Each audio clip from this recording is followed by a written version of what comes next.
अस्सलामुअलैकुम। आज हम फूड एलर्जीज़ की न्यूट्रिशनल मैनेजमेंट के बारे में बात कर रहे हैं कि इनकेस अगर आपको डिफरेंट फूड एलर्जीज़ हैं तो आपने उसको किस तरह से डाइट के थ्रू मैनेज करना है। फूड एलर्जीज़ होती क्या है? फूड एलर्जीज़ जो होती है ना, वो इम्यून सिस्टम रिस्पॉन्स होते हैं जो कि कुछ फूड्स की वजह से ट्रिगर होते हैं। ठीक है, उसमें क्या होता है, बॉडी जो होती है ना वो कुछ फूड्स को आइडेंटिफाई कर लेती है कि ये हार्मफुल है और उसके अगेंस्ट जो है ना वो लाइक अटैक करना शुरू हो जाती है उस फूड को, और जो आपकी इन्फ्लेमेशन होती है ना बॉडी की वो कॉज हो जाती है। और अगर आप बहुत छोटा सा भी एलर्जन ले लेते हो ना स्मॉल क्वांटिटी में, जैसे फॉर एग्जांपल किसी को पीनट एलर्जी है और वो थोड़ी सी भी पीनट खा लेता है, क्रस्ट भी खा लेता है, उसका पाउडर भी खा लेता है, तो उसी को वहाँ पे रिएक्शन जो है ना उस पर्सन को ट्रिगर हो जाएगा और वो माइल्ड भी हो सकता है और वो लाइफ थ्रेटनिंग भी हो सकता है। तो इसलिए फूड एलर्जीज़ को आपने एज अ जोक नहीं लेना, क्योंकि ये बड़ी इंपॉर्टेंट होती है मैनेज करना, आइडेंटिफाई करना। आपको पता हो कि आपको किस चीज़ से एलर्जी है तो आपने उससे दूर रहना है। सिम्टम्स क्या होंगे? सिम्टम जो होते हैं ना basically person to person vary करते हैं, लेकिन ज़्यादातर आपको ये सिम्टम्स नज़र आएंगे। स्किन रिएक्शंस होना शुरू हो जाते हैं, हाइव्स हो सकते हैं, इचिंग हो सकती है, एक्जिमा हो सकता है, स्वेलिंग हो सकती है लिप्स की, फेस की, टंग की, थ्रोट की, किसी भी एरिया की स्वेलिंग हो जाएगी। गैस्ट्रोइंटेस्टिनल इश्यूज़ आ सकते हैं, नोजिया, वॉमिटिंग हो सकती है, हो सकता है आपके पेट में दर्द शुरू हो जाए, अक्सर अगर डायरिया भी हो जाता है। रेस्पिरेटरी प्रॉब्लम्स आपको कॉज हो सकती हैं, हो सकता है वीजिंग हो, जैसे आपके सांस में आवाज़ आना शुरू हो जाती है। नेज़ल कंजेशन भी हो सकती है और मे बी डिफ़िकल्ट ही हो ब्रीदिंग में। ठीक है, नेज़ल कंजेशन होती है बेसिकली जब नाक बंद हो जाता है।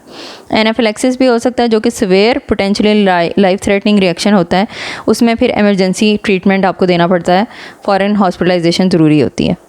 अगर तो ट्रीटमेंट नहीं करेंगे तो क्या होगा? अगर फूड एलर्जीज़ को मैनेज नहीं किया जाता तो कॉम्प्लिकेशंस हो सकती हैं, जैसे कि सिवियर एलर्जिक रिएक्शंस हो सकते हैं जिसमें एनाफिलैक्सिस हो सकता है जो कि इमीडिएट मेडिकल अटेंशन रिक्वायर करता है।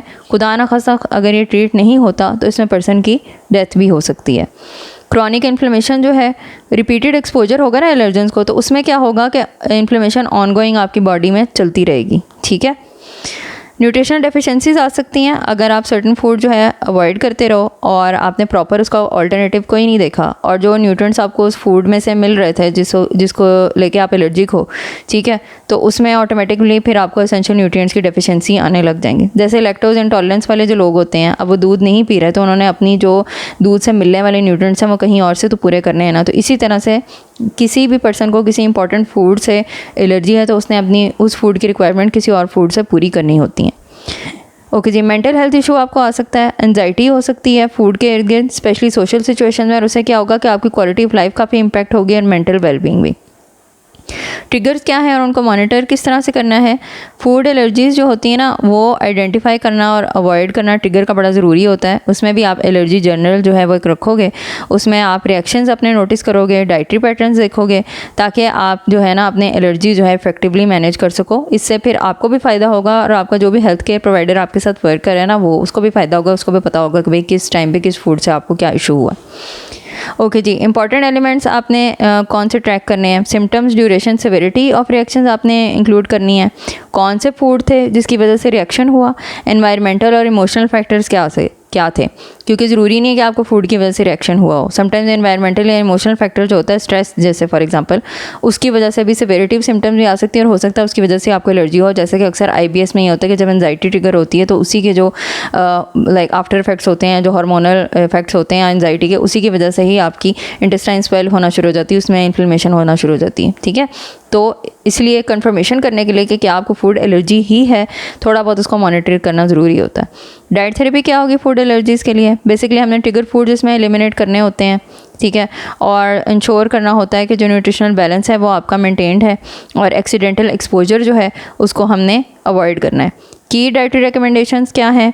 एलिमिनेशन डाइट होती है जिसमें आप ना एलर्जेनिक फूड्स को आइडेंटिफाई कर सकते हो, जिसमें आप डाइट एलिमिनेशन प्रोसेस करोगे जो कि प्रोफेशनल सुपरविजन के अंडर हो सकता है, क्योंकि एलिमिनेशन डाइट जो होती है ना वो इंडिविजुअलाइज्ड होगी, वो स्टैंडर्ड नहीं होती कोई भी। ठीक है, फूड लेबल जो है वो आपने केयरफुली पढ़ना है, क्योंकि अक्सर एलर्जन जो होते हैं ना वो पैकेज फूड्स में होते हैं लेकिन वो डिफरेंट नेम्स के अंडर होते हैं। ठीक है, और बैलेंस्ड अल्टरनेटिव्स आपको चाहिए होते हैं। अगर एलर्जेनिक फूड्स इंपॉर्टेंट फूड्स हैं जिनसे आपको एलर्जी है तो उसको आपको किसी ना किसी इक्विवेलेंट से उसको रिप्लेस करना होता है। क्रॉस कंटेमिनेशन आपको पता हो फॉर एग्ज़ाम्पल अगर सी फूड है, सी फूड में से किसी आपको खाली शेलफिश से एलर्जी, आपको बाकी चीज़ों से एलर्जी नहीं है, तो आप इस चीज़ को अश्योर कैसे करोगे कि आपके पास जो भी फूड आया है उसमें जो आपका एलर्जिक फूड है उसकी कोई क्रॉस कंटेमिनेशन तो नहीं हुई भी, कहीं वो टच तो नहीं हुआ हुआ उस फूड को। हो सकता है वो साइड बाय साइड डिशेस पड़ी हों, हो सकता है जिस पर्सन ने डाला हो उसने सेम स्पून जो है वो शेलफिश वाले डिश में भी यूज़ किया हो और आपकी डिश डालने के लिए भी यूज़ किया हो, तो ये वाली चीज़ें आपने खुद से अश्योर करनी है। अच्छा, इंक्लूड कौन कौन से फूड करने हैं? बेसिकली आपने सेफ फूड जो होते हैं ना इनकॉर्पोरेट करने हैं, बैलेंस डाइट अश्योर करनी होती है, और साथ साथ आपकी जो न्यूट्रिशन नीड्स हैं उनको मीट करना बहुत इंपॉर्टेंट होता है। न्यूट्रिएंट डेंस ऑल्टरनेटिव्स आप ढूंढोगे, for example fortified plant based milk होते हैं, ठीक है, लीफी ग्रीन जो है, अगर डेयरी अवॉइडेड जो है, डेयरी आप नहीं ले रहे, डेयरी से आपको एलर्जी है, तो आपने कौन कौन सा उसका ऑल्टरनेट देखना है। और उसके अलावा अगर आपको खाली लैक्टोज से इंटॉलरेंस है तो लैक्टोज फ्री मिल्क जो होता है ना वो भी अवेलेबल होता है, तो आप ये भी कंज्यूम कर सकते हो।